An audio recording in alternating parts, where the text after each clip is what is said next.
Fala galerinha, tudo bom com vocês? E aí, como é que foi o simulado? Deu para fazer direitinho? Quem está acompanhando aí então o material, leu, fez exercícios, espero que tenha corrido da melhor forma. Beleza? Agora para hoje, com essa semana mais curta de feriado, a gente vai fazer uma espécie de revisão do conteúdo que a gente está vendo, né? Então pausa o vídeo e aguarda aí uns minutinhos, né? Eu vou esperar vocês aí para a gente fazer uma espécie de organização do seu caderno com os principais pontos do tema que a gente estava vendo. Ok? Vamos lá? Vamos lá então, galerinha, para a nossa revisão de Sócrates. Você vai lembrar para mim que Sócrates está no período, no contexto de grande influência de uma democracia ateniense. Então, os valores daquela sociedade, elas estavam voltados para esse tipo de pensamento de organização social, né? E onde a moral era definida mediante essas características. Essa política, ela envolvia também critérios para definir quem era esse cidadão. Lembrando que essa democracia ateniense, ela era direta, é um modelo diferente do que a gente tem hoje, né? A democracia hoje que a gente tem é indireta. Lá na democracia direta, eu tinha uma participação efetiva do cidadão que se envolvia junto às definições ali da polis, ou seja, da cidade. Ele tinha que diretamente, efetivamente, participar dessas definições, dizer quais eram as suas ideias, quais eram os seus pensamentos e opiniões ali. Tá? Então, tudo isso daqui, todo esse perfil, ele levava a uma boa argumentação, a uma necessidade de envolver o pensamento e o modo como isso ia ser transmitido para as outras pessoas. Todos esses fatores levaram, então, a um desenvolvimento novo aí da ideia de filosofia. Tá? Só que nesse período, a gente vai ter aí a participação não só de Sócrates. Você vai lembrar para mim aí também que a gente tinha os sofistas. Então, é importante você descrever para mim e entender a diferença entre Sócrates e os sofistas. E eu listei para vocês aqui algumas definições aí, tá? A primeira que você vai lembrar é que existia uma preocupação diferente de Sócrates e dos sofistas. Para os sofistas, o grande interesse, né, o grande objetivo era utilizar a retórica, né, ou seja, essa técnica de boa organização das ideias, de um bom argumento, da forma clara e distinta e convincente como essas ideias são transmitidas. Isso levava então à persuasão, a um convencimento. Então, a retórica utilizada pelos sofistas levava ao convencimento. Em contrapartida, eu vou ter em Sócrates a utilização de um modelo de diálogo, contando aqui com a ironia e com a maiêutica. Dentro desse movimento intelectual aqui de Sócrates, a preocupação vai ser diferente. Eu vou ter uma preocupação em desenvolver o conhecimento. Esse conhecimento ele vai ser desenvolvido porque eu vou ter um modelo de diálogo, ou seja, de troca de ideias, o que vai promover, de certa forma, no indivíduo uma investigação do seu pensamento e das possibilidades de ideias que ele pode vir a ter. Beleza? Vamos para o próximo momento aqui, então.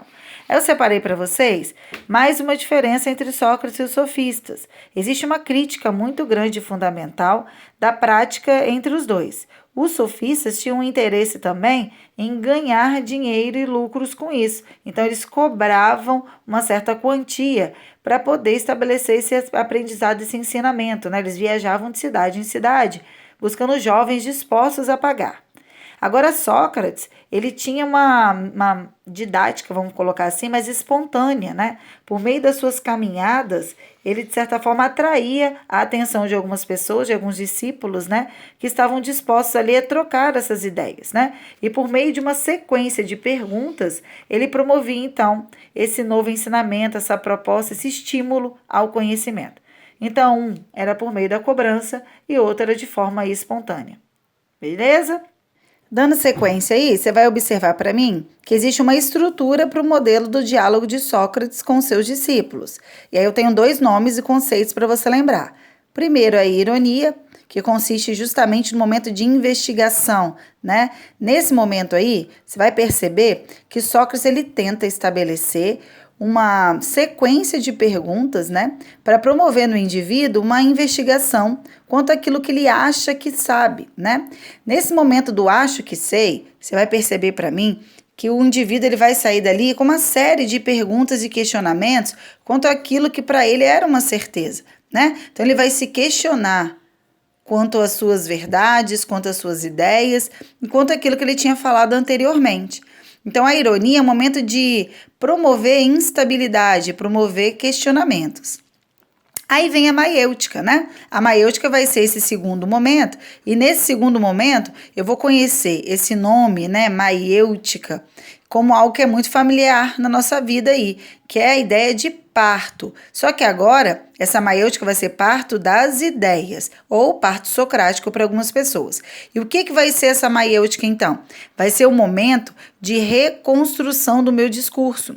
Se aqui em cima eu tinha percebido na ironia que existiam falhas, incoerências ou até erros dentro do meu pensamento, agora na maiêutica vai ser o momento de ajustar tudo isso, de reconstruir, de reformular o meu discurso anterior.